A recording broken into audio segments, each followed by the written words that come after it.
And we're back. This is the same recording session as the last episode, so we're not going to have a... Speculate. Yep. But we'll be doing that on episodes that happen in between recording sessions. Sounds like a plan. Yeah. All right. Anyway, the strange letter that the witch had entrusted to Maria wiped all memories of dinner from our minds. Maria was repeatedly barraged with questions by Aunt Rosa and the other parents, and became increasingly ill-tempered when they refused to believe her. If we kids tried to butt in, they'd probably ignore us. Our parents were all stirred up, firing back and forth about the gold and the distribution of the assets, and completely forgetting that we were even there. I'd already guessed they'd been talking like this in the shadows. In the shadows? The shadows. But I hadn't thought they'd be so blunt. Gave all of us kids a considerable shock. From what we could overhear, yeah, I mean, it's like go to try and chuck you into bed with a blanket. It's just a shock. Yeah.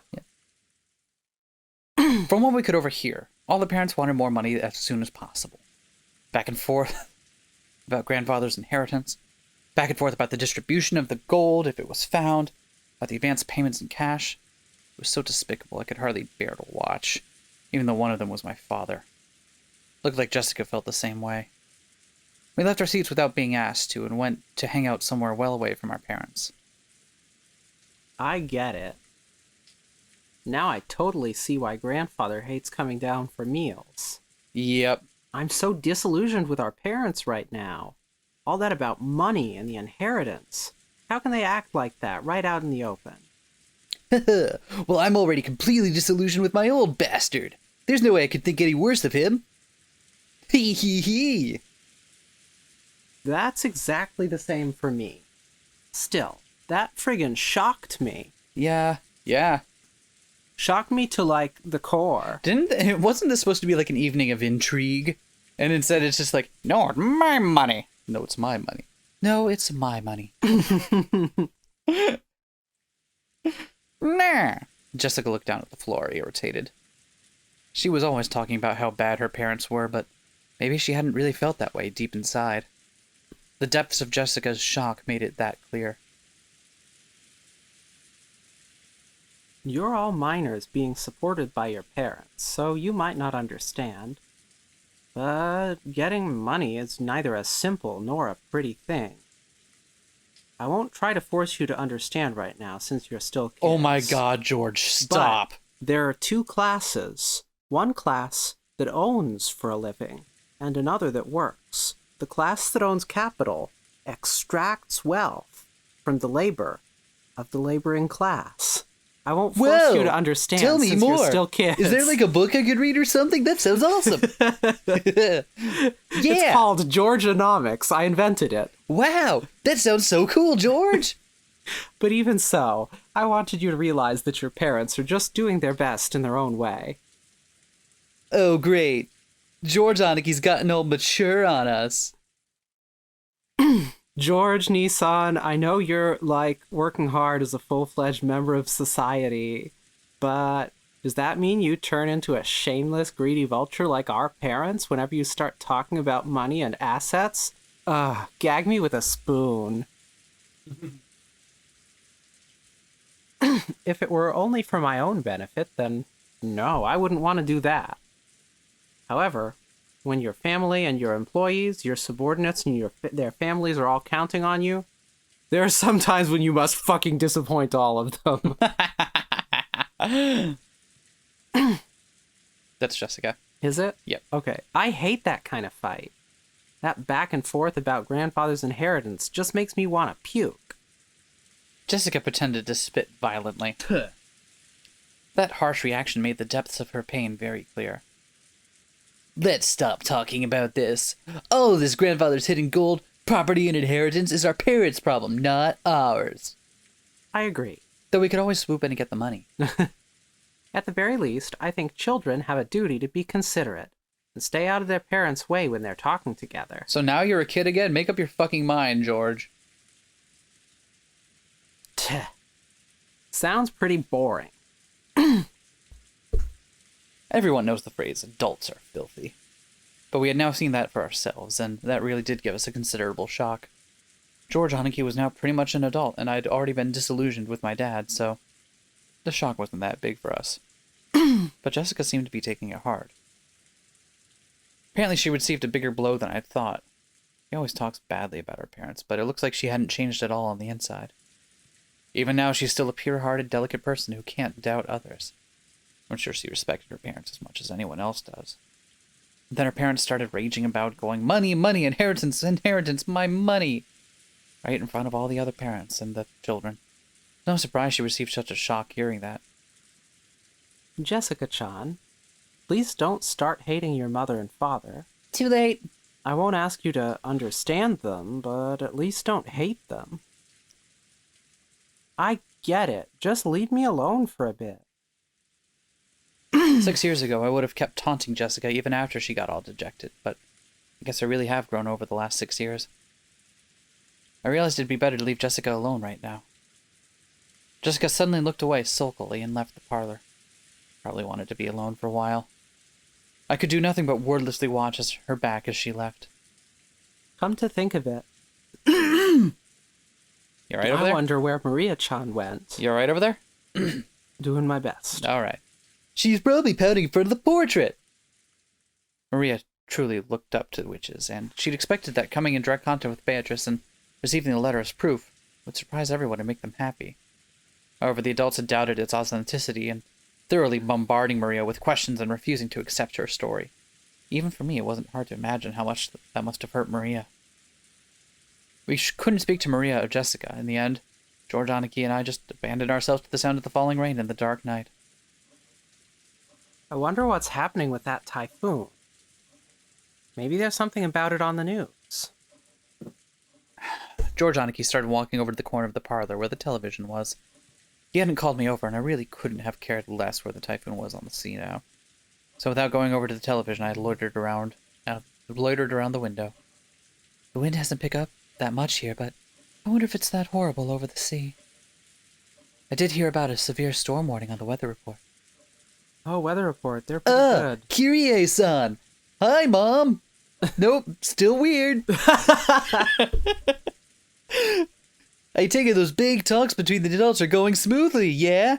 For one, I'm one of the adults, and yeah, actually, you know what? No, I get that. She seemed to catch the sarcasm. Kyrie-san shrugged. I wonder if that stomachache of a discussion will continue all night long. It's not going to be fun. Well then, please enjoy playing vultures to my grandfather's property as much as you'd like. I feel sick. I feel sick. This is repulsive. This is making me question my old purpose as a human. I don't know how to love anymore.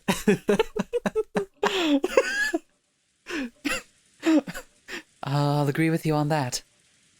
If I could just slip away like you, I'd do it. Unfortunately, I can't. I get stuck in the door. My tits are just so huge. And apparently rock solid since my tie is paved right over them. Every time it looks like that. It's just... Like, why would you tie clip like that? Why would you do that? It's... It doesn't look like she has breasts. It looks like she has a fucking, like, cake roll attached to the front of her chest. Like, there's no space... Like, there's supposed to be, like, a gap between one's breasts. Anyway... It's... Oh! God! Unfortunately, I can't, even if I'm not allowed to speak. We spouses have it pretty rough, too. Kyrie-san took a deep breath, smiling bitterly. That's right. They probably wouldn't let Kyrie-san speak, since she only married into the family. Still, as Dad's partner, she's no choice but to stay on his side and support him. She's probably had to bear the full brunt of his mental pressure much more than me. I wasn't going to apologize, but realizing that I'd spoken too harshly, I cut the sarcasm for the time being. So, how does it look? Are they still stuck on the topic of the mysterious witch, Beatrice? More or less. Those 4 siblings are always piling up secret agreements when they come together to discuss the division of grandfather's inheritance. They're saying that some unknown 5th person has appeared and is trying to make things even more complicated, and there's no way that'll make for a peaceful conversation. Just when you think they're snarling at each other, set up a common front. Natsuhine-san's not the only one getting a headache. On the one hand, they all want a larger portion than the other siblings, so they're all rivals. But on the other hand, they don't want one yen to be snatched up by anyone other than the siblings, so they're all allies. I hadn't been told the details, but the siblings were apparently discussing how to protect their shares under various situations, setting up ceasefire agreements and rules to prevent anyone from getting an unfair advantage, even preparing to resort to legal action if absolutely necessary. If they would go this far to preserve their shares, was so beyond disgusting that you just had to acknowledge their resilience. So basically, Beatrice is like an assassin sent by grandfather. He probably wanted to scare the hell out of his children for talking about the inheritance without him. Eehee. Who is this Beatrice, I wonder? If everything she claims is true, then she's a mystery figure that no one knew about until today. She also knows about grandfather's hidden gold. On top of that, she was even entrusted with the head's ring. She must truly have been trusted by him. Well, obviously, I don't think she's a witch riding around on a broom. But there's no doubt she's a mysterious person who earned the right to be called a witch. Burn the witch! Hold on, let me see if I can get Tristan. Burn the witch! Nope. Burn the witch! There we go. That's pretty close. If only Maria-chan would go into more detail about that. Everyone's been smothering her, even though she's just a little girl. They really scared her, and some things they might have asked now can't be asked. I wonder if those people have ever even read The North Wind and the Sun. I know I sure haven't. I don't know what that book is. What book? Can you look up that book real quick? Sure. What we do know is that Maria received a letter from a person who took the name Beatrice. She sure is shy for a mystery person, entrusting Maria with that letter and hiding away even now, when she could have just appeared and talked to us directly. So here's the question. Do we think this really is Beatrice, or do we think it's one of the adults I don't know. playing? I think my theory still stands that somebody here is an imposter and Yes. isn't who they say they are. Perhaps they are Beatrice, perhaps Wait, they are literally an someone imposter, else. or coming with an agenda? Or that knows something? I think literally an imposter. Really? So, like... Actually, I don't know. Now that I say it, that sounds way Amongst family. implausible, because it is all amongst family. I was going to say, And I even- would believe it was someone that perhaps knew more than they should. Because my original thought was someone straight up wasn't who they said they were. But it seems odd that would be able to fly Yeah. amongst family and servants who have worked there for a generation. Right, and none of them have just come in for the first time, you know? Other than Battler, who hasn't been there in ages. And yet they all seem to trust him implicitly. Yeah. It'd be really weird if it turned out the narrator was the one that was pulling the strings. That would fucking slap. I would love It would- that. it It's would? not going to go that way, but if it did, it would be cool. But it would be super inconsistent with Badler's narration. Which could happen, but I don't think it will. Anyway, this is not speculation time. This is reading time. The North Wind and the Sun is one of Aesop's fables. It is type 298 in the Arna Thompson folktale classification. All The right. moral it teaches about the superiority of persuasion over force has made the story widely known. Okay. What happens? Hey, Battler-kun. Do you really think a person called Beatrice actually exists?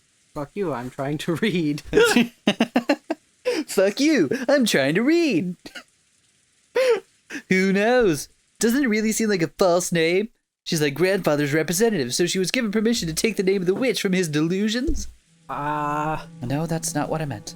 Right now, there's a total of 18 people here on Rokkenjima. 18? Do you think there's a 19th person? Are there really full 18 people on this island right now? Wondering about that, I began counting on my fingers, and it really did come out to that many. Let's check real quick. Let's check this. 8, 11, 14, 8. That is 18. So either Beatrice would have to be a 19th person, or some one of these people taking the name of Beatrice. Yeah. Yep, 18 people. Sorry, I broke that. Wondering about... I did come out to that many. Do I think that a 19th person exists? I don't think people exist outside this island. People aren't real. What exactly do you mean? Just what I said.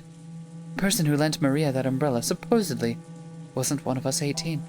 So isn't it natural to assume that a 19th person exists? And that this person lent Maria the umbrella? Well, yeah, it sure looks that way. Hey, Mom! Nope, still weird. Why are you trying to get... Why are you sharing this with me? Then where exactly is this person now? At the very least, she must have been on the island when it started raining.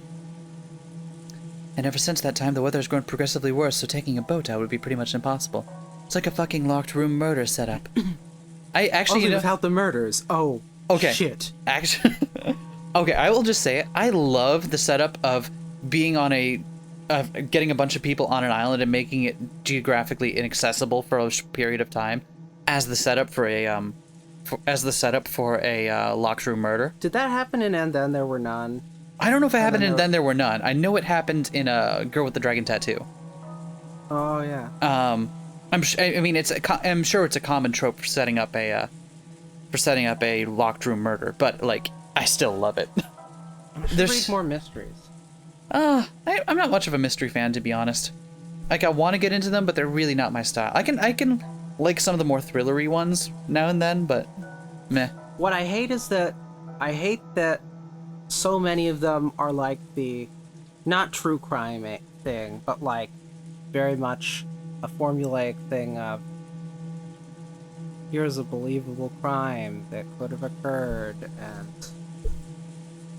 stuff that happened when people were trying to catch the killer, and it's like, no, I want something that's like weird and supernatural and confusing. I mean, that exists. Mystery. Stuff like that does exist. Yeah. But it's just never. For example, this is what I want.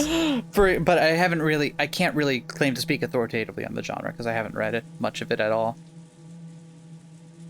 It might be, and I might be falling to the Evangelion fallacy where I feel like the one thing I've read is somehow the exception, you know? Mm-hmm. In that case, the person must still be on the island, hiding from the rain somewhere, and without any of us spotting her. True, we've all been randomly prowling around all over the mansion and the guest house, but no one has bumped into a 19th person. But this island is huge! There might be other places to take shelter from the rain, other than the mansion and the guest house. About this time, I began to realize that oh wait, why am I doing Kyrie's voice in my thoughts? About this time, I began to realize what direction Kirie-san's suspicions were taking us in. Kirie-san was denying that a 19th person existed. And I'm denying that my mouse is going to fucking click. Oh, you know what? I'll move it. It works on my fucking left knee, but not my right knee. I hate this. Yeah, it's almost like having a wireless mouse really far away from the wireless receptor with a bunch of stuff in the way makes it not work good. Stop. Beatrice was one of us 18. In other words, she thought someone we knew well was tricking us. Yeah? Okay, so they are raising the theory that I raised. Yep. So, one thing I've noticed about this game so far is that it's really good at having at having its characters be really savvy about the mystery. Like, I don't think this is something we will solve ahead of time unless we put in a ton of extra work. Like, because any of the, like, our armchair gut theories, like, the characters themselves are coming up with. Yeah. But I got to it first. That's true. I got to it first. Okay, yeah, that's true, but... Yeah, okay. Beatrice is who she claims. She would surely be the most honored of guests. The most honored of confidants, trusted by Grandfather. There's no way Grandfather wouldn't give that kind of person a warm reception. She would have been ushered into the mansion. However, we haven't seen anyone like that. Wait a sec! Isn't this line of reasoning a bit too hasty? Sure, no one spotted this person, but that doesn't mean you can't deny the possibility that the 19th person exists, right? Maybe, for some reason, they landed on the island stealthily and have been hiding ever since. It's what they call a devil's proof. It's easy to prove that something exists. If the Beatrice appears in front of us and says hi, then it's settled. But it's impossible to prove that there's no 19th person. Yes, did you take a Philosophy 101 course recently or what? Battle-kun, your way of reasoning is not bad. In our current situation, there isn't enough information to either accept nor deny that a 19th person exists. But if you spin the chessboard around and think that way, we can deny the existence of a 19th person with near certainty. Spin the chessboard around was one of Kirie-san's favorite phrases. She got it from a lawyer she had met up with. I think her name was Mia. Anyway, I've been. Does Mia play chess? No, but her. Never mind. We'll get into it later. No, this is gonna bug me. One of Mia's favorite pieces of advice to Nick is turn your thinking around. Oh, okay. Yeah, basically take the conclusions and take your presumed starting point and your conclusions and switch them around and see what that tells you. Anyway, I've been influenced by those words and use them myself from time to time. When you get stuck trying to find a move in chess or shogi, then by spinning the board around and looking at everything from your opponent's standpoint, you can often see a strategy that'll give you the upper hand. You can also often knock over the pieces, forcing the game to end. This frees you from playing chess. It means turning things around and putting yourself in your opponent's shoes. I was in chess club for years and never won a single game. Yeah, I actually believe that. Yeah, I'm so bad at chess. I lost to my mother who didn't know the rules fully at the time. Great. You see, let's say that a 19th person called Beatrice actually exists. That person must have managed, without being seen by anyone, to stealthily arrive on this island and remain hidden ever since. Maybe they had some reason, okay? In that case, why did they go to all the trouble of appearing before Maria and handing her the letter? It really was a Wait, that's my inner voice. Wow, my inner voice is... my inner voice and outer voice get swapped. It really sucks. Badler, how come your inner monologue sounds... no, we're How not playing come this. you're audible in my inner monologue? Because I'm your mother. Nope, that still sounds weird. Nope, no, I understand what you mean now. It really was a contradiction. They had some reason for hiding themselves, and they should have stayed hidden the whole time. But even so, they appeared openly in front of Maria. Then, wait, Maria said it herself. She said the witch made her a messenger. Maybe that's because Maria was the youngest and looked the most obedient. Why would they need a messenger? If they just wanted to deliver to the family conference, they could have mailed it. If they mailed it to each of the 4 siblings, no one would be able to ignore it. There was no need for this person to carry it themselves and secretly deliver it by hand. Yeah, that does sound pretty weird. I really like our interpretation of Yes. Badler. And it doesn't fit at all with the new art, so that's why we have to keep this art forever. You mean we're keeping the old art because the old art is great. That too. In the first place, if Beatrice existed and wanted to make her presence known to everyone, then she could have just openly presented herself to all of us. Despite that, she chose the vague method of appearing through a little girl called Maria-chan, and only gave us a vague impression of who she was. Contradiction. Let's go a little deeper, shall we? What do you think happens if you remove Kyrie's arm belts? Do I her arms come off? think her boobs deflate. She appeared in front of Maria, trying to give us the impression that a 19th person existed, and yet she still hasn't appeared before us and is hiding somewhere at this very moment. Think about those contradictions. You've got to keep these things in mind when you spin the chessboard around. Also, be very slow when you do it, otherwise the pieces go flying, and then you're freed from chess. In short, if a person wants to leave us with the impression that Beatrice exists as the 19th person, what might their goal be? If this person wanted to hide, then they wouldn't have made their presence known. And if they wanted to show themselves, they wouldn't have used the roundabout approach and trusting someone with a letter. Which means... It's simple. Beatrice is one of the 18 people. That's why they want to create the illusion that there are more than 18 people. The 19th person was revealed so spectacularly. If someone wanted to profit from this, it wouldn't be some 19th person in hiding.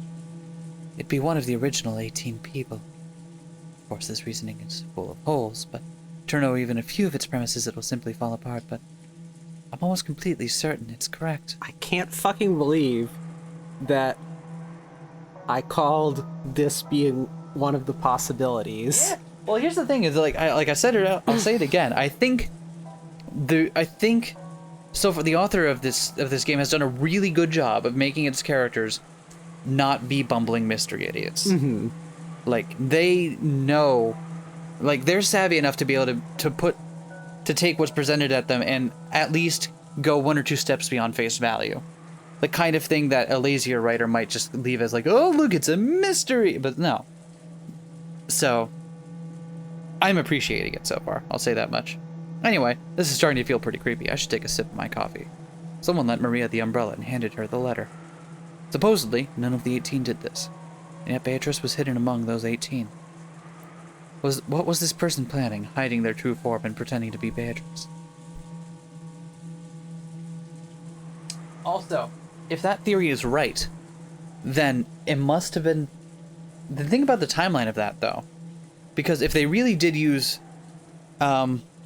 his signet ring, right? Mm-hmm. He only threw that out when it just started raining. Unless he or someone close to him had something to do with it and it happened before he threw it out. That's true. Seemed to imply that he never took it off his hand, though, so... Yeah. So, and it would be not implausible, but it would be super weird if this was him setting himself up. He seems like he's really buying this. Yeah. Hook, line, and sinker. So I sincerely doubt that it's him. Okay. Because who's his performance for? The servants who he treats as furniture? Mm-hmm. Yeah, he doesn't care what they think. We also don't know when the letter was written and sealed. Could have been written and sealed decades ago. That's also true. I don't know about decades, because they when did they have their stationery made? I don't know. But I definitely feel like it's not Kinzo setting this up himself. Mm-hmm. I feel like someone is playing it. Like, it would make more sense if someone was playing off of Kinzo's expectations. Okay. Because, again, his reaction was so genuine that, like, and there was no one around for him to be performing for. Like, he doesn't care what his staff thinks. Mm-hmm. So, I don't know. That's where I'm at. Anyway, suspected it might have... Oh, whoop. I forgot what my voice sounded like for a moment. Yeah, that happens to me a lot. Yeah, I can... Whoa, now I sound like you, Battler. Oh, no. Don't worry, Mom. It's genetic. Still weird. Also think about it's because that was meant to be the joke there. But I suspected it might have been Maria-chan play acting, but the contents of the message were extremely complicated, and it's hard to imagine Maria-chan writing that herself. That's the other thing, that like, she seems like the other person that'd be easiest for it to fake, but it's Maria. However, I can't deny the possibility that Maria-chan is working together with someone. Well, wait a sec. Maria's a 9-year-old kid, right? What could she possibly be planning, and with whom? What about her straightforward, overly honest, obedient nature? Because the person that's taking advantage of her makes her think she's Beatrice. Dumb shit. Yes, I also understand what kind of a person Maria-chan is. But that's exactly why I think it's possible. That girl's a dreamer who can't help but look up and blindly accept the existence of witches. So if a person appeared in front of her and claimed to be the witch Beatrice, Maria-chan would happily swallow it up, I think. Okay, but here's my alternate line of reasoning. Yep. It's that Maria is correct that witches exist and knows this very definitely, and Beatrice is real. Beatrice is among them, but it's not someone play acting. So it's the double where both of them are true. So both someone is pretending to be Beatrice, but also Beatrice is there on the island. Or someone... Oh, that's what I thought you were getting at. I thought you were getting at both, A, Maria is definitely right that witches exist, and she has good reason to believe in that they exist. But also, someone was taking advantage of that and passing themselves off as Beatrice. Oh, no, I didn't think of that. That's definitely a possibility as well. I was thinking, Maria was chosen as the messenger because witches are real. They picked a messenger because she's the one who knows they exist and implicitly trusts it without question. Oh, okay. Maybe. I don't know. I always like the double down in these where, like, why can't both... That's true. Like, That's true. We don't know that there aren't... We don't know that there's Because we've set it up as a definite either or, and it doesn't seem like that's... Wow, Yeah. we are doing really bad at keeping our speculation to the speculation. Anyway, let's fucking read some lines. So you're saying that if someone does...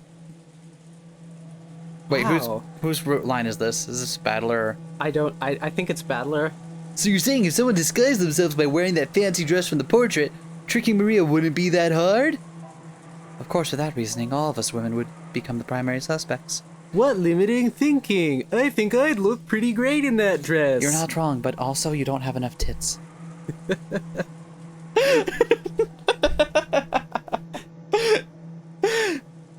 Anyway, who did Maria Chan encounter?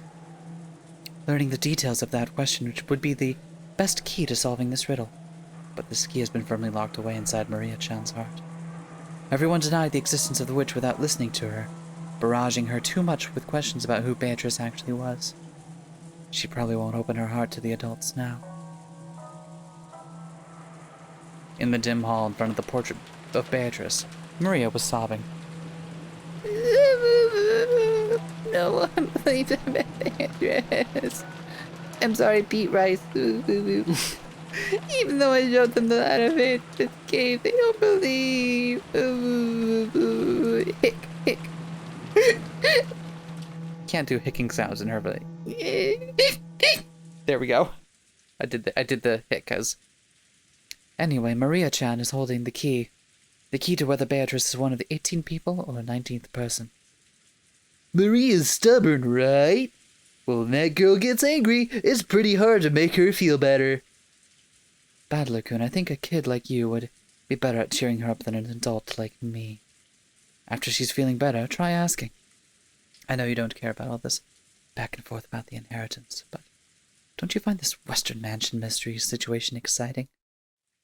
Who in the world is this person who gave Maria Chan the letter? It makes your intellectual curiosity. You're actually pretty tough, considering you're still excited after being dragged through that endless money talk. Adults can be pretty amazing. I shrugged exasperatedly. That's a great... Wow, exasperatedly. Wow, okay, that has way more syllables than I thought it would have. Exasperatedliness. I am in awe at the size of that unit. Do not get any more suffixes on there, because if that... Exasperatedlinessism. Exasperatedlinessismly.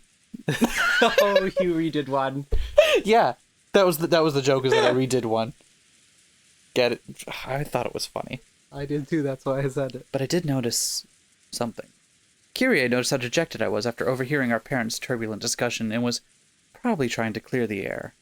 At the very least, I'd recovered enough to voice my complaints. She wasn't my real mother, so I've never felt like calling her mom. I still think it's weird, but it did make me think she's a real adult. Hey, brats, so this is where you were. Kyrie, you really took your time fixing your makeup, didn't you? I think I'll make a habit of going out to touch up my makeup, too. I'm sorry. A woman's makeup takes a long time. So? And yours looks fine already, dear. How's the discussion been without... Did he just say he wears makeup? That's awesome. That's great. I assume it was sarcasm. However, I choose to read it the other way. Yeah, like, I honestly, it took me a moment to realize it was probably meant to be sarcasm, and I'm just like, oh, that makes sense. He's all about his own appearance. He probably does. So, how's the discussion been without me? I'm sure everything was all peaceful and harmonious. Oh, Kyrie, stop making the game move. Kyrie-san poked the weak spot under my arm with her elbow. Did I find the weak spot? Oh, my kidneys. We decided to take a break and cool our heads for a little. Looks like we'll be at it all night. Makes me want to cry. His way of talking hadn't changed, but... Makes me want to cry, He but then couldn't it would completely smear hide his my fatigue. makeup.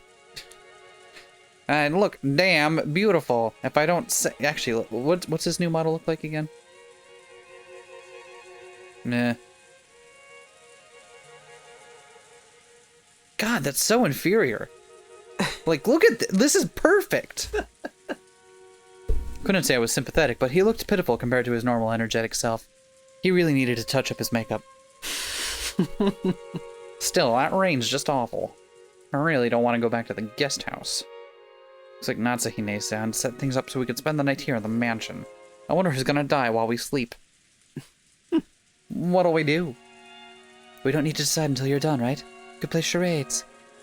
If you run so low on energy that you can't return to our room, then we can take them up on their offer. You're right. We can think about it later. What about you, Battler? If I stayed, I just get in the way. What I'm saying is, I'm staying! I'll be nice and go back over there. I see. Will you go back soon? I don't know. It'd be lonely to head back by myself. I'll gather all the kids and we'll head out. Okay. You go do that. Also, Battler, you won't be going to sleep that easily tonight, right? Yeah, I'll probably be up all night talking with the cousins. Sounds like we'll be up all night. Is there a problem with that? I see. You're still awake when the adults' discussion is over. I want to have a little talk as a family. A what? That doesn't sound like you. Apparently, Kirie-san was thinking the same thing. What are you talking about? She asked him in a... Oh, sorry. What are you talking about? She asked him in a small voice. It looked like Kirie-san didn't have a clue what Dad meant either. I also want to talk to you about it, Kirie. I'll tell you later, so don't ask now. Please. I don't know anyone who neglects the concept of family as much as this old bastard. Now he's saying that we're going to have talk as a family?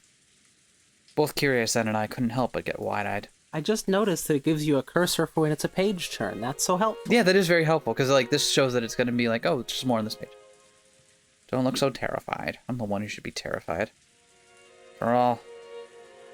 At that point, he swallowed his words for an instant, even though putting on airs of importance wasn't much like my dad. You're freaking me out, Dad. Everyone in our family's gathered here now, right? Don't make a big deal out of it and spit it out. Tonight, I will probably be killed. There was a huge crash of thunder. It must have been really close. Dad's expression, brightly illuminated by the lightning, was burned into my eyes. Dad's face, which always looked so sure of itself and which always wore a taunting expression, was strangely frail in a way I couldn't really explain. It was so worn out that he looked like a different person. What? What are you talking about? Sorry. That what I thought was very good, and I was like, wow, that came out of my mouth. What are you talking about? That doesn't sound like you. I agree. What happened? You look so timid all of a sudden. It's not like you. I'm going to fix my makeup too. Don't follow me. Dad turned away weakly. After that, only Kirie and I were left, still wide-eyed. What did he say? Tonight he'll be killed? Hey, don't think that mysterious letter scared him, do you? Been watching too many serial murder movies, and I know I can murder a bowl of cereal. Kirie-san didn't answer my light-hearted words, and continued to stare at my dad's disappearing back. Balor-kun, when you told Rudolph-san to spill the beans right away, he left without telling us anything. Even though he said he had something to say to both of us, he didn't answer you. Why? Spin the chessboard around. What do you see? Well, when he said he wanted to talk but then couldn't, that's a contradiction. What, can you see something by looking from Dad's perspective? Oh, excuse me. Yes, I can see something. He wants to talk about something. However, he doesn't have the courage to bring it up. So he actually means, chase after me, talk to me, and ask me about it yourself. By saying don't follow me, he actually means the opposite. He actually means follow me and force me to answer. Seriously, what a spoiled brat. Whoa! Mom, you sound like a really predatory person. Still weird. What? Can you really call that reasoning? That's ridiculous. Can great private and police detectives deduce the emotions and feelings between men and women? They can't, right? Figuring out the feelings of the opposite sex is even more advanced art than exposing the tricks in difficult crime cases. If you ask me, romance novels have much deeper mysteries than masterpiece mystery novels. I see. Whoa, is that how it is? Excuse me. I'll stand alongside that spoiled brat. He normally loves to bluff, but Tonight he's completely tired out from that heated discussion. He probably wants someone to lean on at the moment. Responding to that is the role of his partner. Sounds passionate. Then I'll leave that old bastard in your hands. Yes, leave it to me. I called out to Kirie-san's departing back. Huh? What? I wanted to say thanks. Thanks to you, my gloomy mood has cleared up a lot, knowing my dad's gonna die. That's good. Communication is important. After answering with a wink, Kirie-san followed after Dad.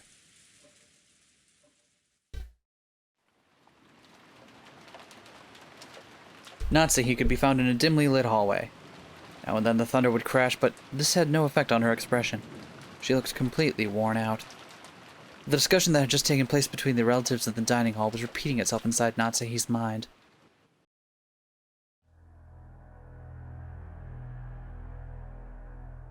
Beatrice had proclaimed that in addition to the gold, all the inheritance and property of the Ushiromiya family would be given to the person who could solve the riddle. In other words, she had planned to undermine the absolute guarantee that Kraus, as the oldest brother, had to succeed the family head. Originally, the other siblings had absolutely no choice to inherit the headship. Chance. To them, this proposal by Beatrice was extremely desirable. It was obvious that they would accept it. There was no need to play some clumsy detective game. Natsuhi knew that the so-called 19th person, Beatrice, couldn't exist. Naturally, Beatrice was nothing more than a fictional character used to pass a message that Kinzo had written himself. Okay, so she's raising the theory that It was Kinzo. maybe it was Kinzo. But I think that you're right. I don't think it's Kinzo. It wouldn't make sense if it were him. yeah, because at least from what we have the audience seen, I definitely get that's the theory. I just don't buy it. Because then, for whose benefit is all? If he really believes what he says, that he has to take this big gamble to make Beatrice appear, rigging the game by doing it himself is not gonna get him that risk. But also consider that none of them have that knowledge of That's true. Kinzo. That's something we know That's true. that we've seen. They haven't. He's been locked up in his room this whole time, so it's probably setting them all up to suspect him. But if he's been locked up in this room all this whole time, how did he? Yeah, but so what I'm saying, it's setting them up to suspect him, but setting up dramatic irony that we, the readers, Don't. know Yeah. that it's not him. Yeah. I think. This proved Kinzo had remained stubbornly neutral as to that letter's authenticity. He was completely ignoring these reckless claims that he shouldn't be able to ignore, that he had given up the head's ring. In short, Kinzo had wordlessly admitted that the letter held his own message. Except he has given up the head ring, as we know, and the others do not. Except the servants.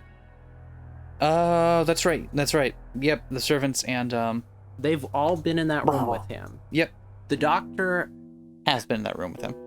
after he threw the ring? Yeah, remember he was the one that started mentioning that something seemed off. Oh, okay. Yeah. Most likely one of the servants had given Maria the letter. Yeah, okay, so yeah, she's playing this theory out, okay. Kinzo had probably worked out an elaborate plan where the dress from the portrait would be prepared, and someone, probably Shannon, would be made to wear it and deliver the letter in the umbrella. By doing that, he could make it seem like the witch from the portrait actually existed. No, if anything, that alone was proof that Kinzo was behind all this. In that case, it was the same as Kinzo trying to button on the siblings' private discussion. Then Kinzo, by announcing that he'd give anything to the person that solved the riddle, could weaken Krause's overwhelming advantage. Now it was certain. Kinzo had eavesdropped on the siblings' discussion in the parlor earlier that day, so he had known how Krause had staved off the attack by the other three. To make the scales of the battle go back into balance, he had sent out this strange letter, which benefited Krause's rivals. He was trying to push this crazy theory so that Rosa, who had a weak position among the siblings because of her age, would join with Ava and Rudolph. Then, with a 3-to-1 advantage, they'd be able to overwhelm Krause yet again and make their ridiculous theories get accepted by force. And by doing that, he gave them the power to resettle what had once been a nearly decided conflict. They had now started repeatedly pressing Krause to pay them a large amount of money, using the condition that all the siblings would guarantee Krause's position as the successor. Talk about advance payments was being brought up again, despite having been rejected once. Of course, even without the story about the hidden gold, the Ushiromiya family's store of wealth was vast. That store of wealth alone was more than enough. Even if the hidden gold was buried forever along with Kinzo's death, there would be more than enough to satisfy. Therefore, even if they weren't that interested in the gold itself, Kinzo had managed to instill the lifelong fear that, on the off chance that someone found the gold, that person would be granted the headship. And this kind of Achilles heel would definitely be taken advantage of by someone sooner or later. The only person with this fatal weakness was the successor, Kraus.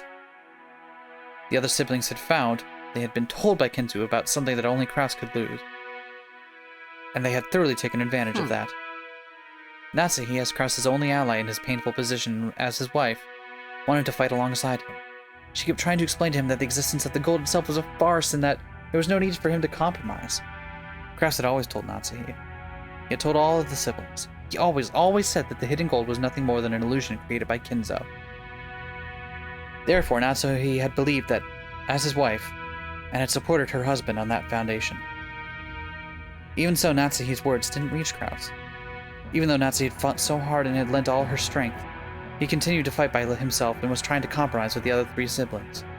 Natsuhi sadly and weakly wondered why she could not be of use to him, and then started getting angry. It had happened when everyone decided to take a short break to cool their heads. Natsuhi had flared up against Kraus. Enraged, she had asked why she could not be useful to him. He had then told her that he wanted to talk about something, and invited her into a room that she was normally not allowed to enter. That room had been sealed with a heavy-looking padlock, and just looking at it had given her an uncomfortable feeling. What the fuck is going on?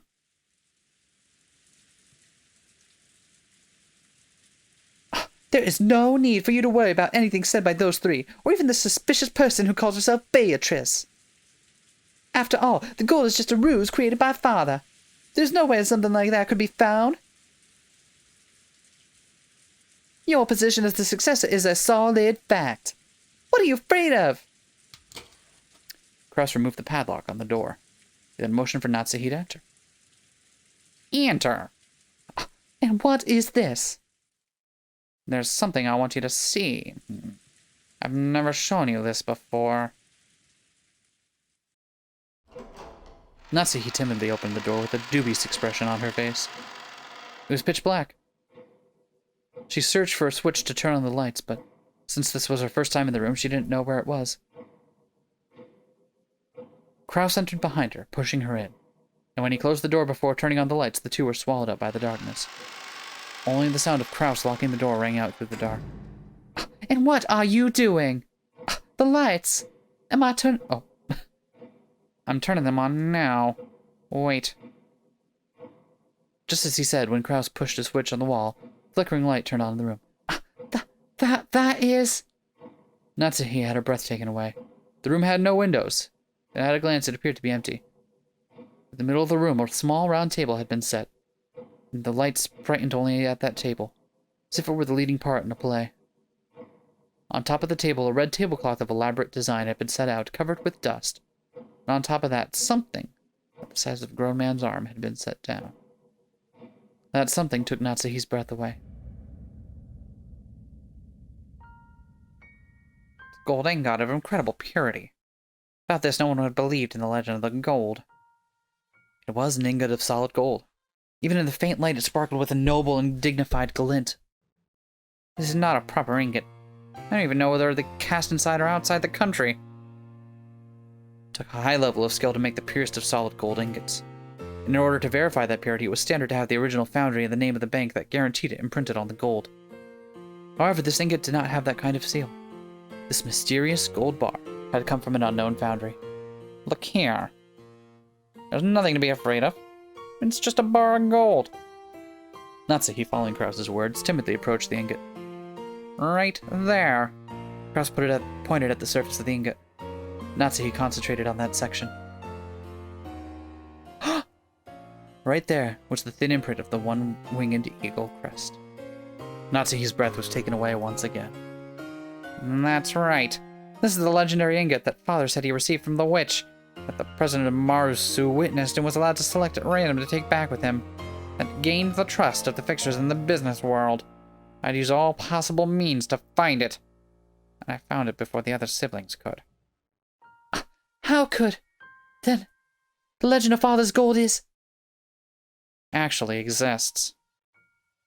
Gold that Ushiromiya Kinzo received from Beatrice actually exists. Impossible! So it really does exist. Natsuhi was shocked. Kraus had always said that Kinzo's gold was just a fabrication. This is big. Well, I mean, either that or he fabricated it himself. Yep. we know that a bar of gold exists now, but It's still conceivable that he could have had it made as a prop, yep. but that does seem like an expensive thing to use as a ruse and then not show to anyone. Yeah. Like, you think if he had made it as a ruse, then he would have played that card sooner. He seems to think it's real. Or at least he's acting like that towards his wife. Yeah. Which seems like a really weird person to lie to in this situation. it does. I'm willing to say here that Kraus probably believes that this is real proof. Okay. At least for now. I think but you're right. It could be an elaborate setup, but then if that's so, then we don't understand his motivations yet. True. Kraus had always said that Kinzo's gold was just a fabrication, so she had believed it as his wife. However, the reality was different. Since he held definitive proof, he had been more certain than any of the other siblings that the legend of the gold was true. Because of this, Kraus was deeply frightened at the possibility that someone other than himself would find the gold he'd failed to find, cost him everything. And also, if it was something he made, why treat it with such ceremony, keep it under lock and key?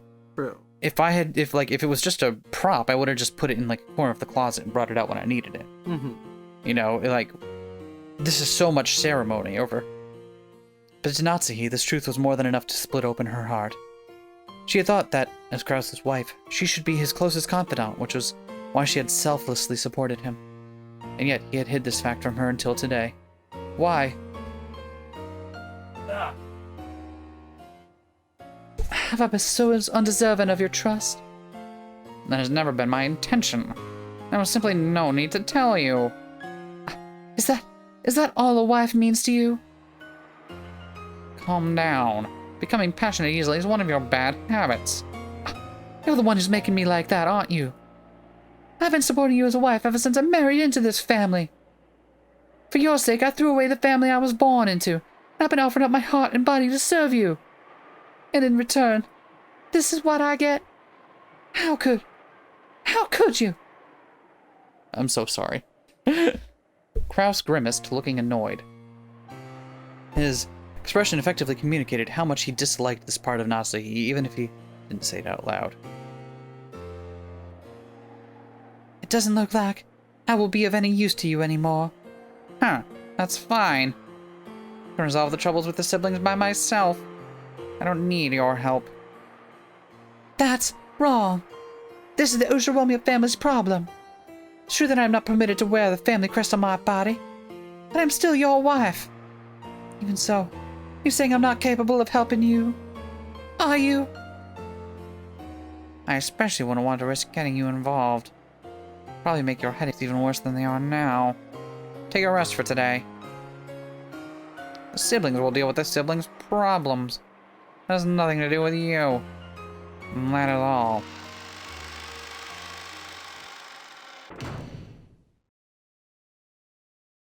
And don't you dare lock me in here! A dull headache tormented Natsuhi. No matter what medicine she took, no matter what scent she burned, it wouldn't heal. In fact, simply wandering alone through the dark corridors and listening to the sound of the rain seemed to be a better cure. I may be Natsuhi, but I was never Ushiromiya Natsuhi. I've been despised and treated as a borrowed womb, and insulted when I couldn't even fill that role. Even so, I had tried to properly perform my duties as a wife. But now, even my husband has rejected me. I've done my best raising my daughter as if it were the last job left to me. However, I've had no release from my anger and sadness, and it caused me to subconsciously strain that relationship too. Because I've been excessively strict in Jessica's education, she dislikes me thoroughly. She despises me for having no interest in anything but grades. There is no longer anything I can do for the Oshiromiya family. No, that's no good. Despite it all, I must help my husband and beat back the schemes of the other greedy siblings. The family head won't be around much longer. Eventually, Kraus will succeed the head, and the next successor will be Jessica. Strictly speaking, the man who enters the family by marrying Jessica become the next head, but it all comes to the same thing. I have to make Jessica an excellent successor whom everyone will accept as worthy to take over the Ushiromiya family. In the days to come, that greedy Ushiromiya Eva will probably be plotting to find some fault with the main family. And if all goes as she plans, Jessica will be dragged down from the succession with George set up in her place. It's regrettable, but George is a man, and even more, has matured as a person. Compared to Jessica, who's right in the middle of her rebellious period and whose grades are slightly below average, it can be seen at a glance who's more fit to succeed the head. So in order to secure Jessica's position, I need to turn her into an excellent person. After doing that, I want to find her an excellent husband worthy of the excellent person she will have become. A wonderful man who will truly accept Jessica and stay with her through all of life's joys and sorrows. This is really... I like how slightly heartwarming this is when you consider that we've headcanon Jessica as transitioning at an early age. It's like, aww. Aww. Was Natsuhi trying to entrust her daughter with fulfilling some desire of her own? Natsuhi thought back to the days when she'd had no choice but to marry into the Ushiromiya family because of that unavoidable fate. She had tried to block it from her memory. She had consciously forgotten it and had actively attended to the life she'd been given as an Ushiromiya Natsuhi. And in so doing, she had built up a new life. But just now, it felt like all of that had been casually rejected. How should I think as I live my life? I do not know. Natsuhi helplessly rested her head against the glass of the window. The glass, which was cool thanks to the raindrops beating against it, felt somehow refreshing, even though it could have been emotionless. It should have been emotionless. Right then, it seemed to be the only thing that could understand Natsuhi. At that point, even if someone had appeared, Natsuhi didn't intend to pay any attention to them. But she did pay attention, because it was her beloved daughter.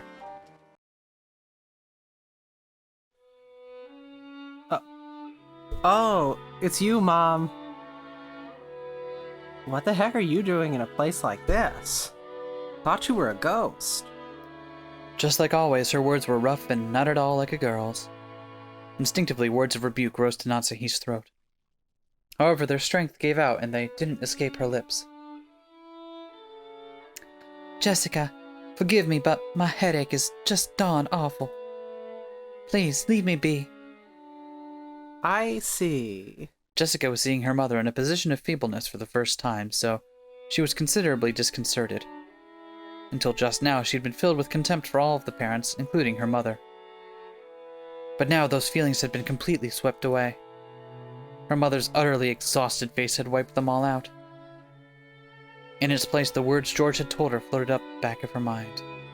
Our parents are doing their best in their own way, and because their families are counting on them, they can't afford to keep everything pleasant, and have a responsibility to fight.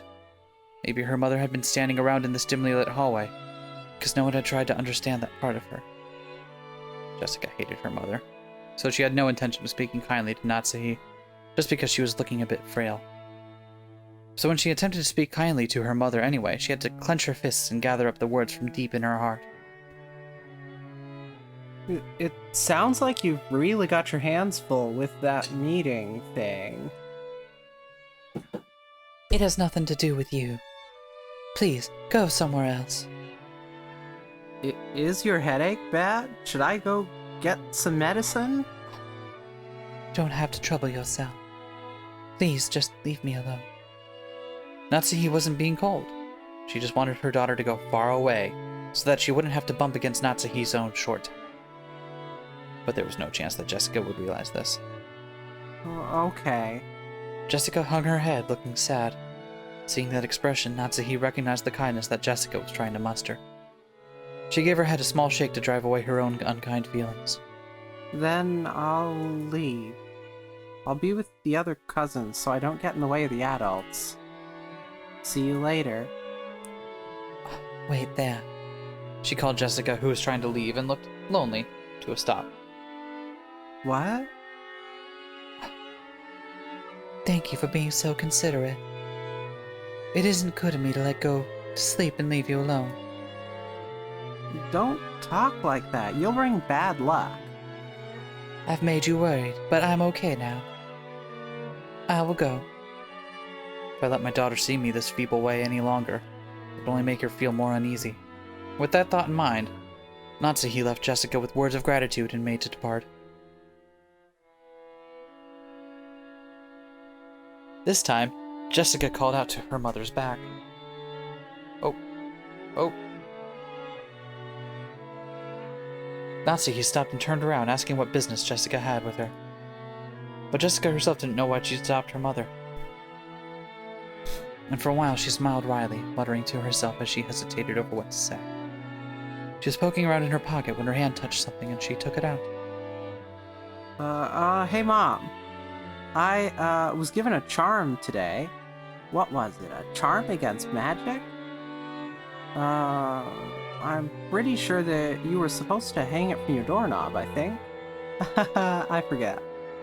There's no point in me having it, so I'll let you take it. It was the scorpion charm that Maria had given to her on the beach. Though she had heard of its various effects for Maria, Jessica's mind had gone blank and she was just barely able to even say that much. Jessica, thinking that her mother probably wouldn't accept it anyway, immediately drew back the hand she had stuck out, grasping the charm. So when Natsuhi came back to take it, she was extremely shocked. What is this? Some kind of prize toy? Well, I think it's something like that. I guess you wouldn't really expect a charm that looks like a toy to do anything. But her mother took the charm from where she grasped it in her hand. Thank you. I'll take good care of it. Sometime soon in exchange. Why don't I give you a charm that was important to me when I was a child? It's not like that's why I gave it to you, but, well, if you really say so. Did we just have a bonding moment? Then I will rest for now. My headache is awful. Try not to stay up too late. Sure. Natsuhi put the charm in her pocket and turned away. She then disappeared into the dark hall.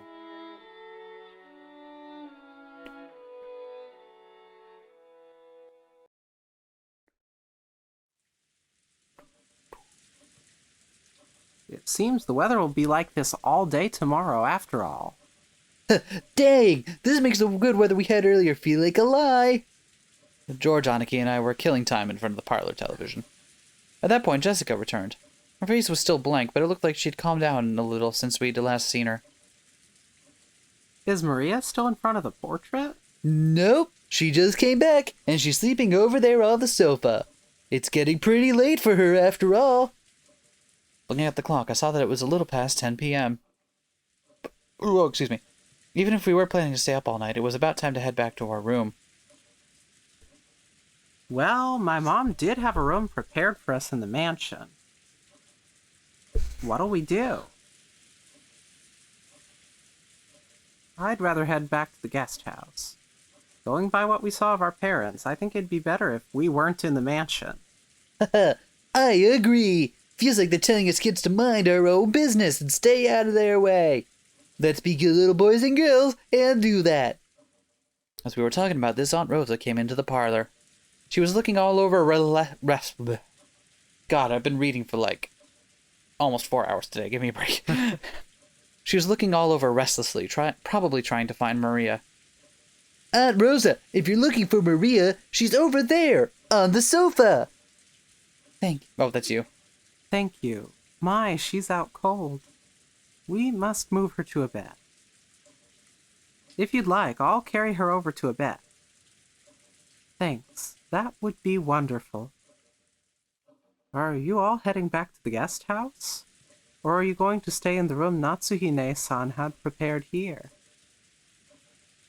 We were just talking about that.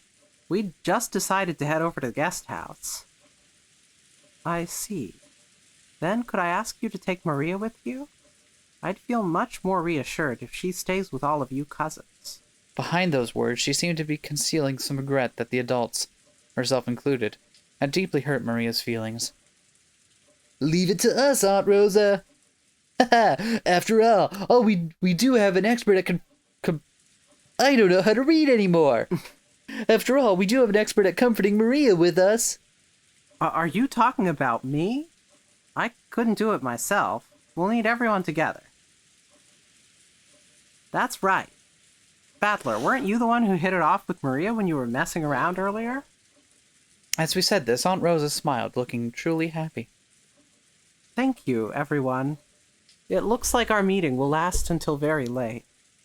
So while I'm sorry to burden you like this, I'll be counting on you all to take care of Maria, after I've been murdered.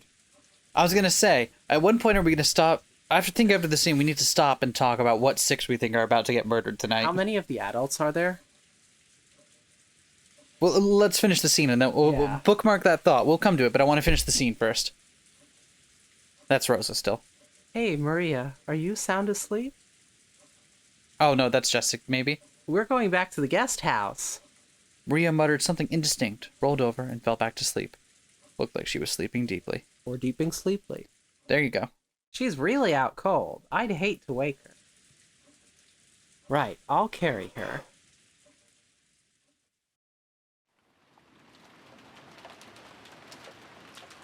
All right, that's as good a scene transition as any. Okay, so Pull up that chart. pull up that chart. All right. Let's look at the chart.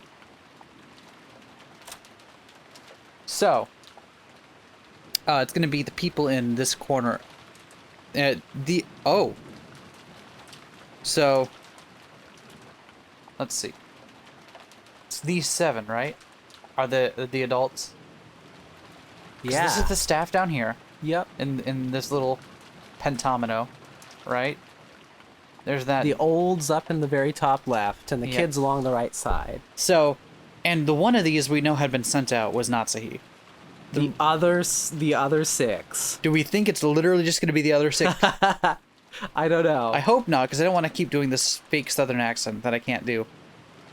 So we're rooting on Natsuhi to get killed, so you can do easier voices.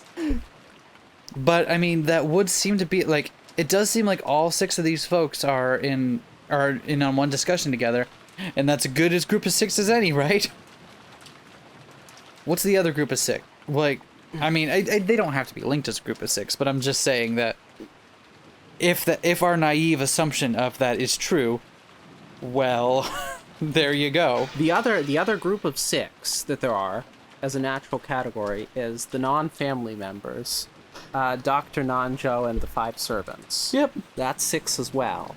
But yeah, that's 6 as well. But I don't think we have a reason to suspect that they'll be killed. No.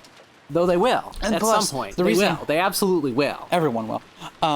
But I just only because Battler's father was going on about how he thinks he's going to be killed, Yeah. and how Kraus was getting all antsy about showing more than he normally would to Natsuhi. That makes me think that those 2 are pretty sure that they're on the chopping block. Oh my god, and Natsuhi has the charm. So she'll live. She'll be the only adult that lives. The other 6 will die, calling it.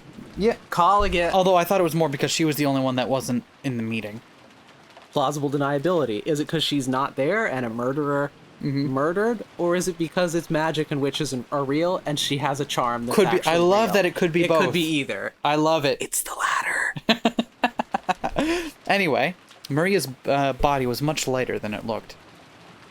I lifted her up and put her on George Aniki's back. It was raining hard outside, and Aniki couldn't hold an umbrella and carry Maria at the same time. Looked like Aunt Rosa would come with us as far as the guest house to help out. However, when she heard Uncle Krause's voice call out to her, she had no choice but to return. Now that's a problem. I have to go back now. Is everyone returning to the guest house? After we left the hall on the way to the entrance, the door to the servant room opened and Shannon-chan stepped out. It has grown very dark, so allow me to guide you. That would be great, Shannon-chan.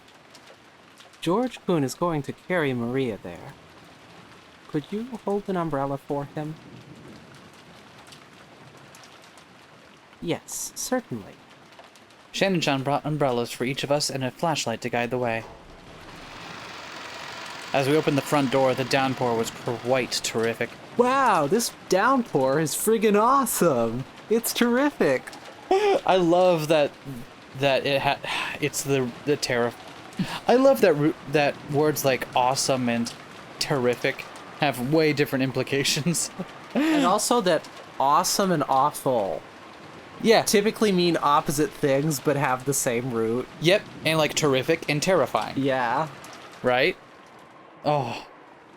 It looked more like we wouldn't have any spare time to take a pleasant walk and enjoy the nighttime rose garden. Aniki, is she too heavy? Want me to carry her? It's okay. I can at least carry Maria-chan.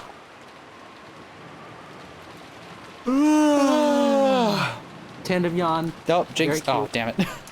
I'm truly grateful. Please take care of Maria. I know I don't. Wow. Sure, you got it. Then I guess this is like good night, Aunt Rosa? Then I will see them over there and return here. Yes, please. Aunt Rosa watched us leave.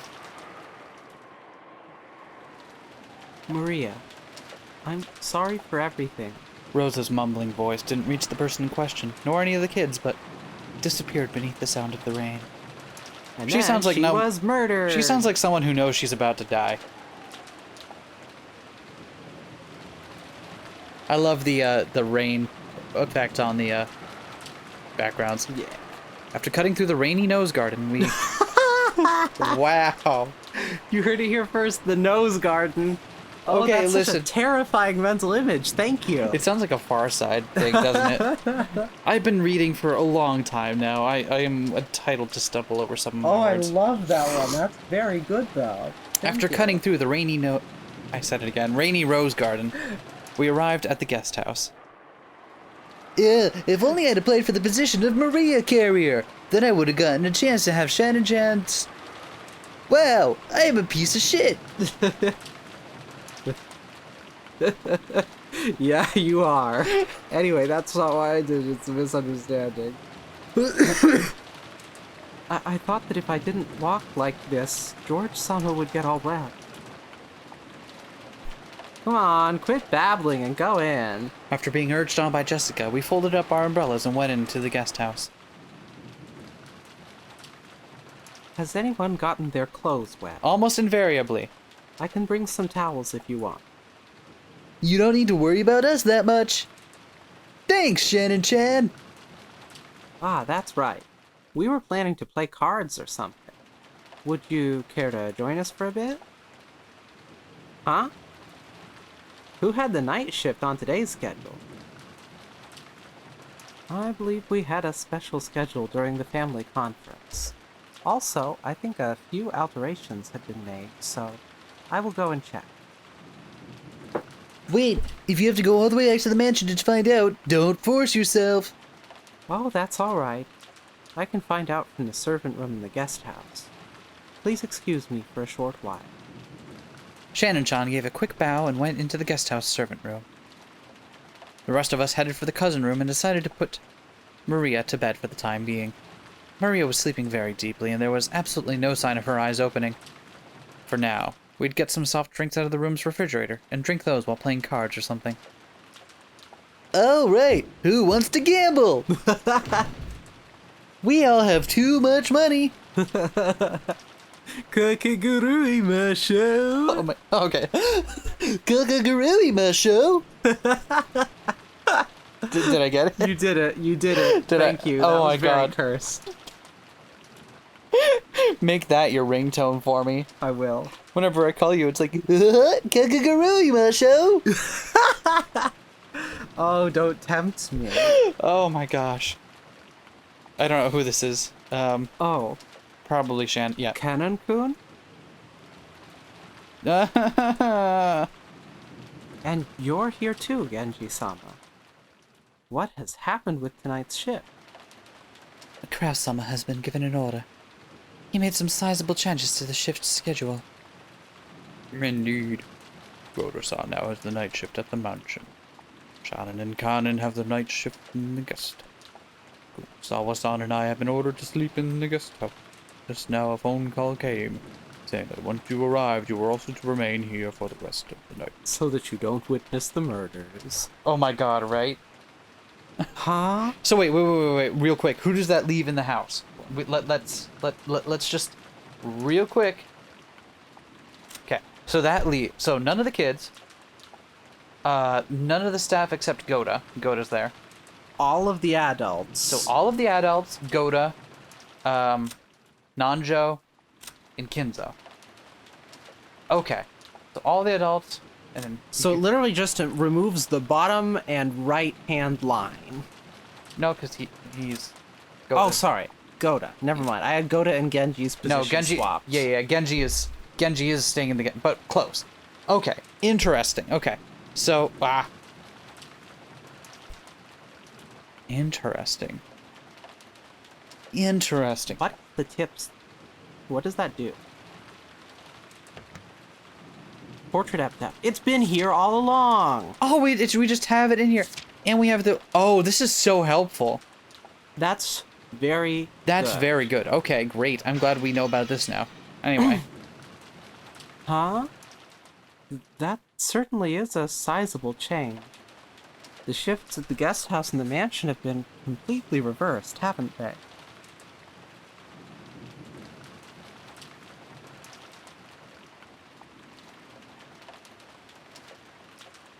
Or don't. What? We'll Don't have... what? Or don't read for me Don't- while I'm drinking coffee. How was I supposed to know that? I was nudging you because I was midway through a huge gulp of coffee. I didn't know that's what that meant. There's anything a nudge could mean. I was waiting for you to finish so I could know what you meant. God damn it. Originally, Shannon and Cannon had been assigned the night shift at the mansion, while the night shift in the guest house, where all the relatives were staying, had been assigned to Goda, who had an abundance of experience in entertaining. Kumasawa would have been sleeping at the guest house, while Genji should have been sleeping in the mansion. However, it seemed that Kraus had suddenly ordered that the schedule be modified.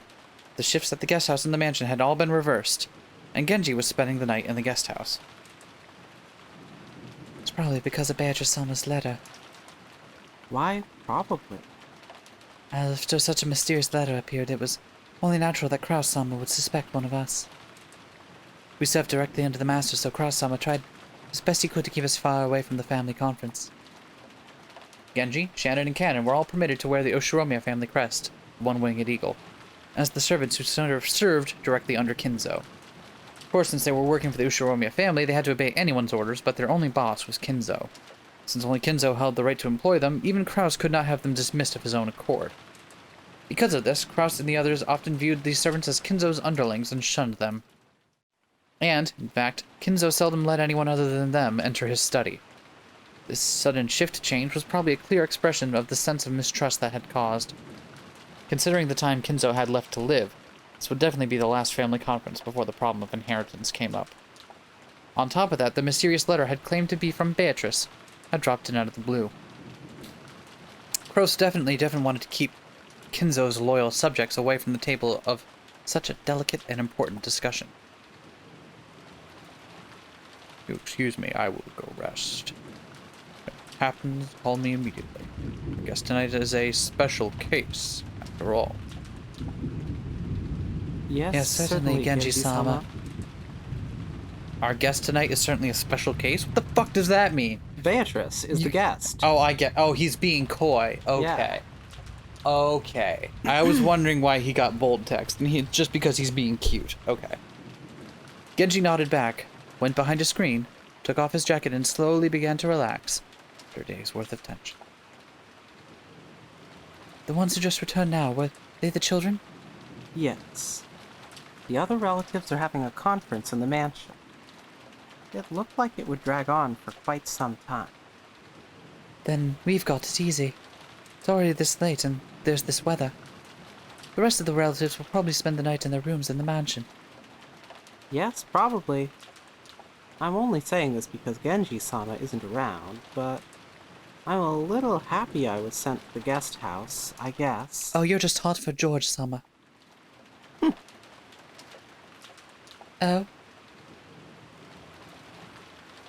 This fucking mouse. Why is that? Because you can stay away from Madam and Eva-sama? Those bullies? Or do you have another reason? It's not as though I have another reason. God, why is everyone so fucking soon? I see. Then let's do our best together with our night shift. I'm counting on you, Nae-san. Just now, I was asked to go to the children's room and play with them. Shannon hung her head apologetically, gazing at Cannon uncertainly. Cannon didn't try to meet her eyes and spoke as curtly as he sighed. Looked like he didn't plan on indulging his sister. You can't. Also, this fucking mouse. There we go. You were assigned to the night shift. Besides which, it isn't necessary for furniture like us to respond to an invitation to play. You understand, right? Yes, I do understand. Shannon's shoulders drooped slightly. That's the sound of shoulders drooping. She had already expected that Cannon, a stickler for rules, would say something like that, but she still seemed a little discouraged. As Cannon flipped through a logbook, he spoke without facing Shannon. That means the children will be waiting for you. You'll have to apologize and tell them you have the night shift and won't be able to stay with them. Go and come back. Huh. Ah, yes. I'll go apologize and come back. Shannon hurriedly stood from her seat before her brother's mood could change and flew out of the servant room after giving a quick bow. As he watched her go, Cannon took a single deep breath. Genji's voice came from beyond the screen. Cat, I will be here, so you can go too. Genji-sama, Shannon was the only one called. It's not as though I was invited. That is only because you were not there at the time. If you had been, you would have been invited as well. It is good to play as a child from time to time. No, such a thing is not necessary for me. Human children may have a need to play, but we are furniture. Is that so? Nei-san is also furniture. Even if she pretends to be a person, it'll only hurt her later. I understand that, so I try not to get too close to people. That's all. Genji did not say anything after that. After a while, he stood up and used a pot of hot water to make powdered cocoa. Wow. Serving some to Cannon as well. I liked it the other way. Yeah, I bet you did. Is that for real? I had no clue. Dumbass, you're too loud. I'm always too loud. It's a personality flaw. And you're also always a dumbass. Anyway, you'll wake Maria up. Battler was so surprised that he yelled obnoxiously and scattered his cards everywhere. His voice caused Maria to turn over once, but she soon fell back into a deep sleep. Jessica gave him a jab, and he lowered his voice. Still, seriously, now that you mention it, they really did have the kind of atmosphere, didn't they? Now I see how... So George Aniki is... George couldn't be seen anywhere in the room. A short while ago, when Shannon came into the room, George suddenly said that he'd forgotten something in the mansion and needed to go back and get it.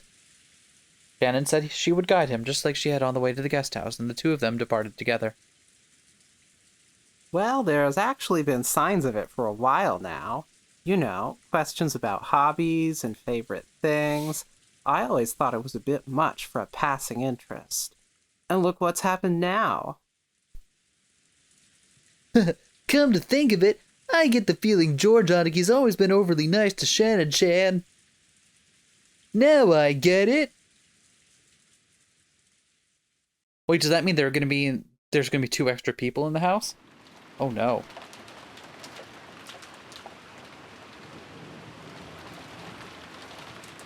Okay. Oh, okay, it's still moving, just albeit slowly. Have we seen that background before? I don't think so. According to the weather report, it looks like it'll be at its worst tonight. It also seems like it'll last all day tomorrow, though it should get a little better. Really? Then maybe the boat won't arrive until the day after tomorrow. I hope that doesn't interfere with your work on Monday. Ha ha ha, I already knew that the typhoon would be coming beforehand. Ha ha ha.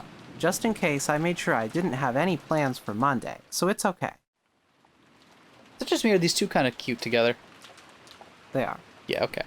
I may not look like it, but I really am the type who can plan ahead in his schedule. Do you want to see what they look like together in the new art? Yeah. Okay.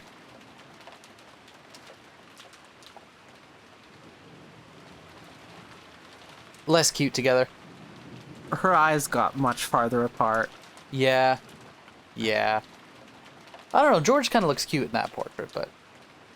How how come the dudes get like relatively decent portraiture, and then all the ladies are like, wow, anime, giant volleyballs.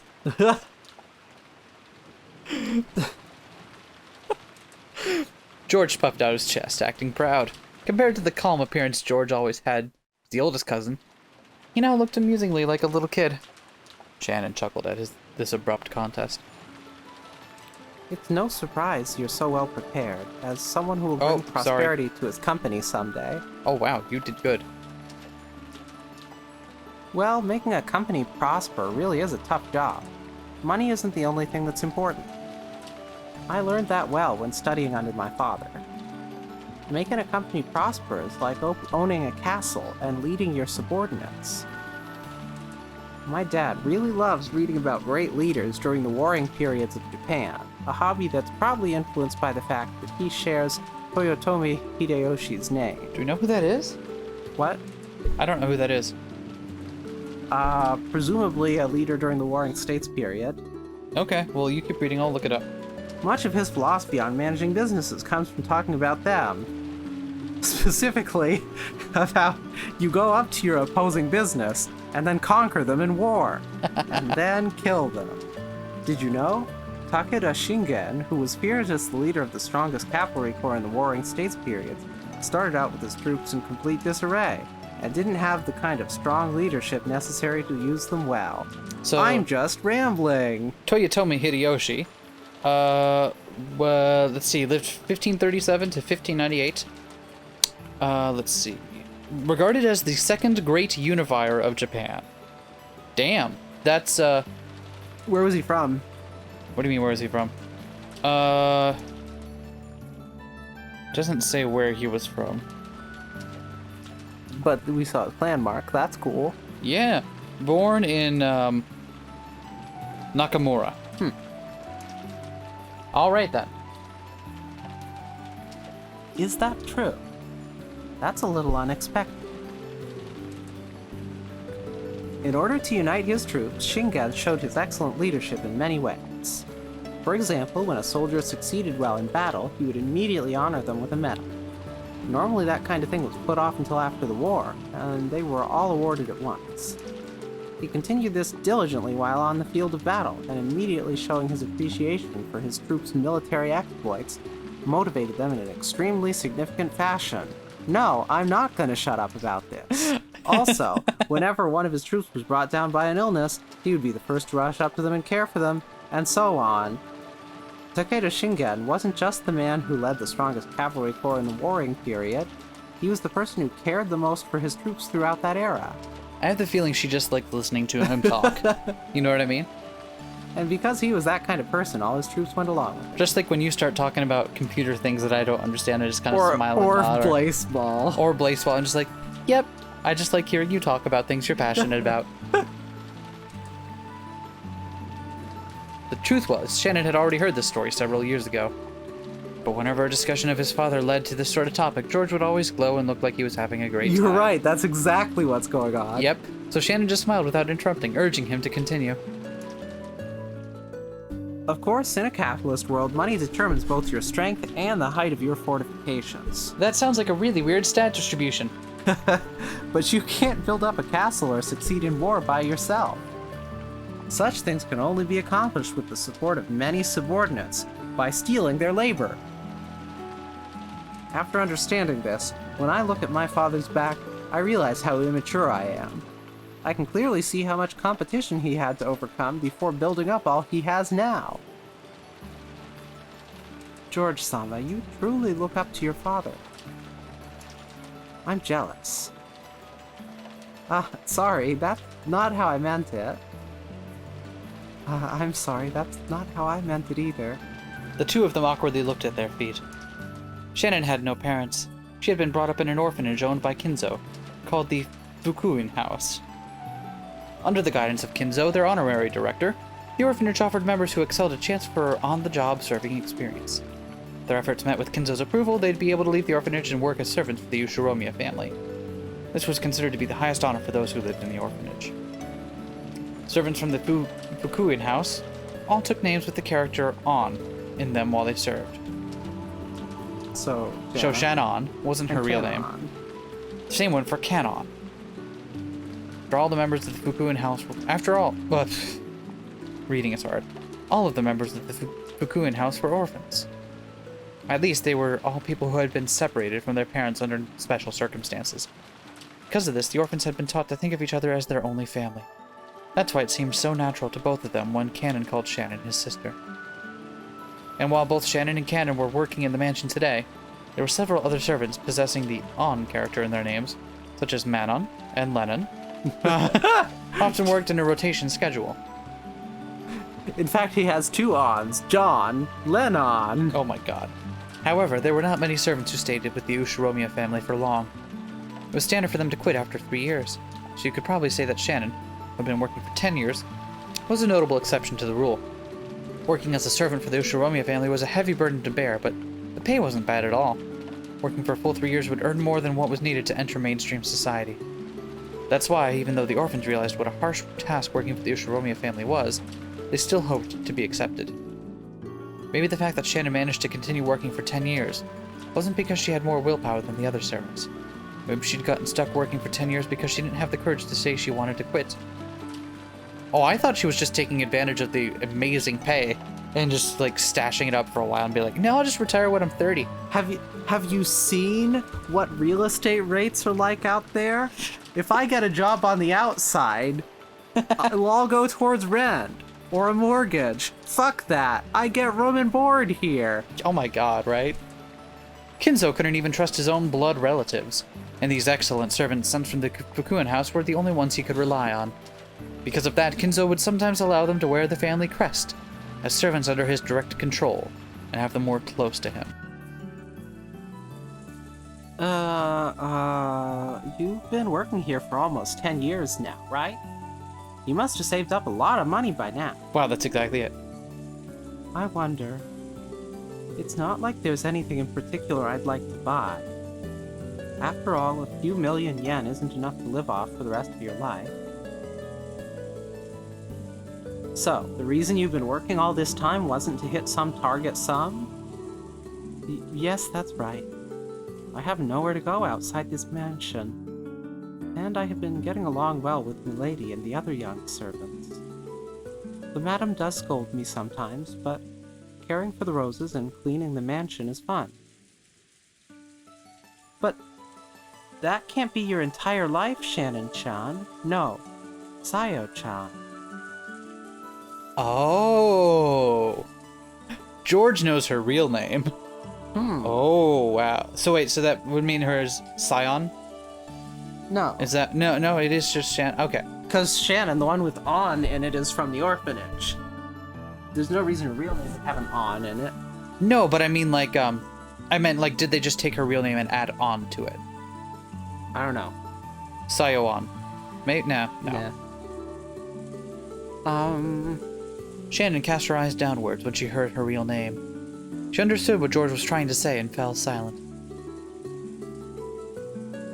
There's something I've learned as I continue to study, even after becoming an adult and a full-fledged member of society. A human's life is not as monotonous or short as we thought when we were kids. All school-aged kids have certain fears they can't shake. They wonder whether they'll live the rest of their lives like sleepy classes after a monotonous and boring school day, spending their time in a carefree laziness without anything interesting happening until it's all over. Do all school-aged kids have that fear? No, I don't know, man. I was afraid of Darth Vader and wasps and dogs. Really? Why Darth Vader?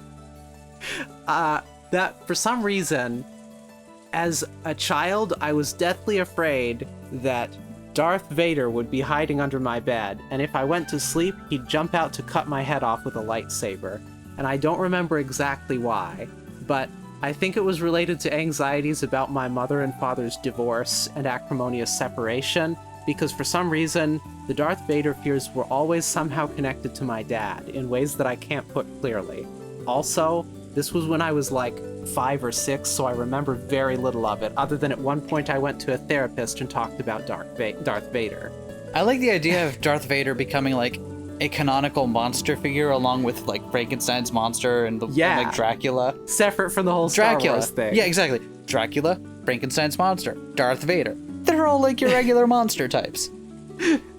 However, life's only like that for underage students. Compared to a human's life, the time they spend as students is nothing more than the blink of an eye. A period where they will break through the shells of their immaturity. You know, the other thing I was deathly afraid of as a child.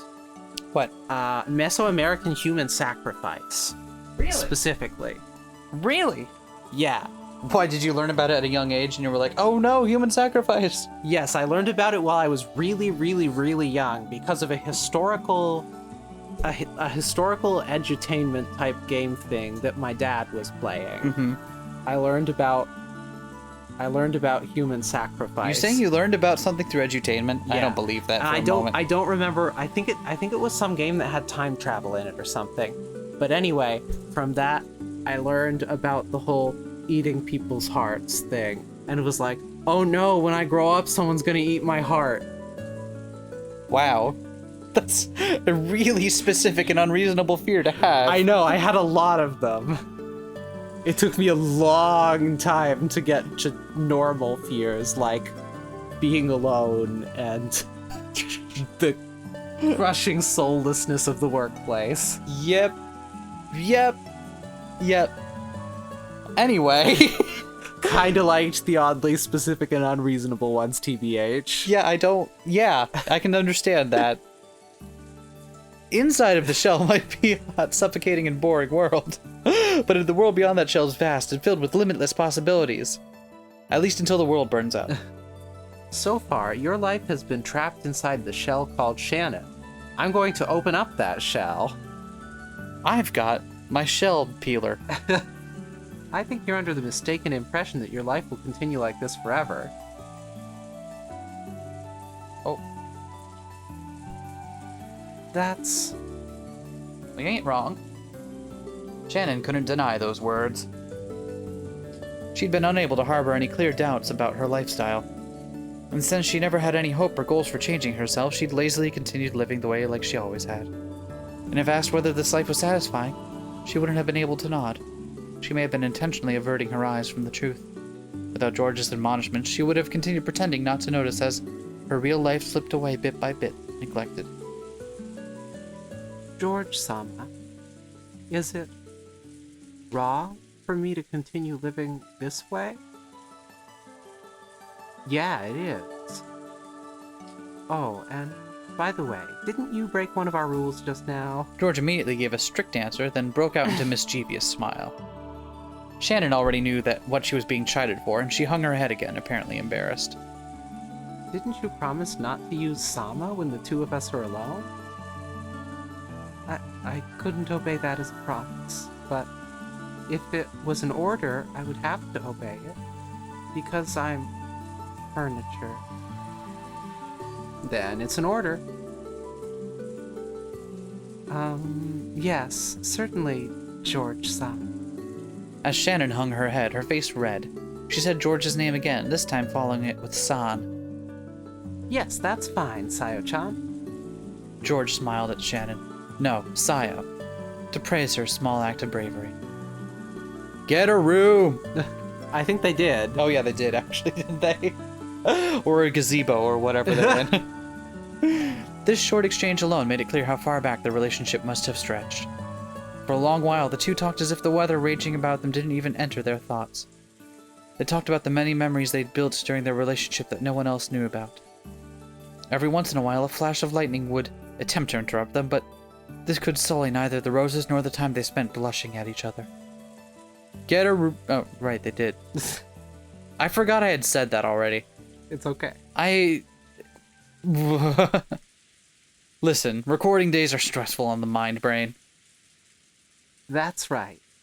I have something I wanted to show you. Proposes. Well, what could it be? George, who had been speaking eloquently, suddenly started to stutter. Watching him, Shannon seemed to guess something. George timidly searched through his pocket. Oh my god! No! Something got caught in the depths of his pocket, and just like the stuttering George, it took a little while to get it out. It was a very small box. A small box covered in a deep blue velvet.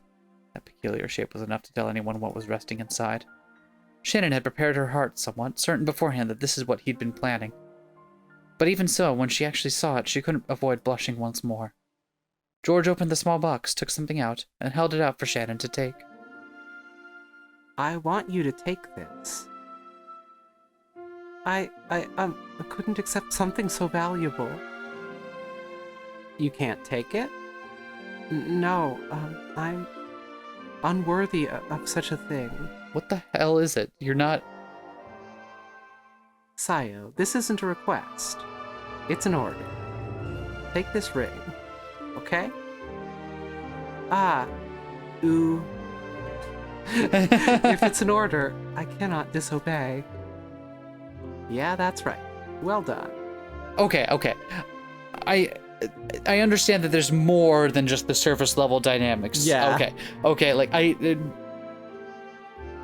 on the surface level, that was kind of sketch, but Yeah. there's way more at play behind it. And Yeah. Okay. Not gonna get worked up over that one. That's fine. Possibly cute. I'll let you know. Okay. Shannon, not wanting to show her bright red face, timidly accepted the ring from George's hand while still staring at the ground. The ring wasn't a simple accessory. It was a noble object, meant since ancient times to be offered to a special woman under special circumstances. Therefore, while George could order her to take it, he could not order anything beyond that. Anything beyond that would depend, not on an order, but on Shannon's, no, Sayo's own will. So, from here on, I'm not ordering you anymore. Sayo, I want you to give me your answer by tomorrow, without using words. Do you understand? How should I won't order you any further, so this isn't an order. But a ring is something you put on your finger, after all. If you like it, you can just put it on any finger you choose. Shannon had only pretended not to know. She already understood what he wanted her to do. But she was standing at a huge crossroads of her life. Look how late it's gotten. Let's call it a day. George turned away from Shannon, acting just a bit bluntly. I could probably order you to wear it on your left hand. You might be timid and dependent enough to actually obey that kind of an order.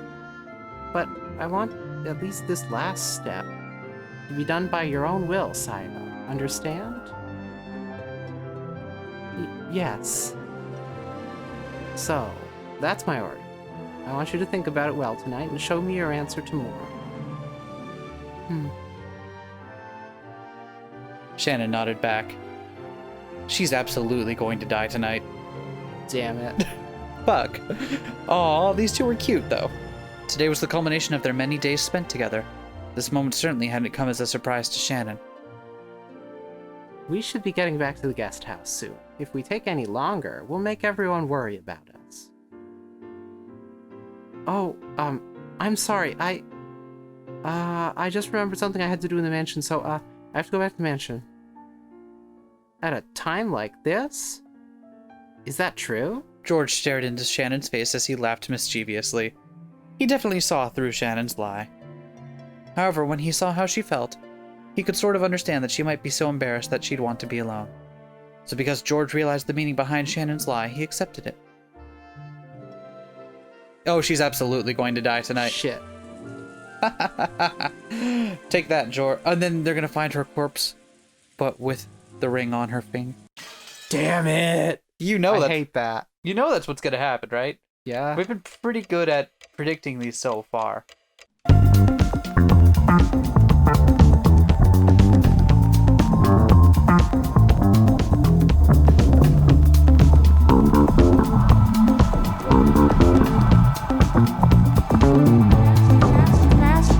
Smash that like, comment and subscribe.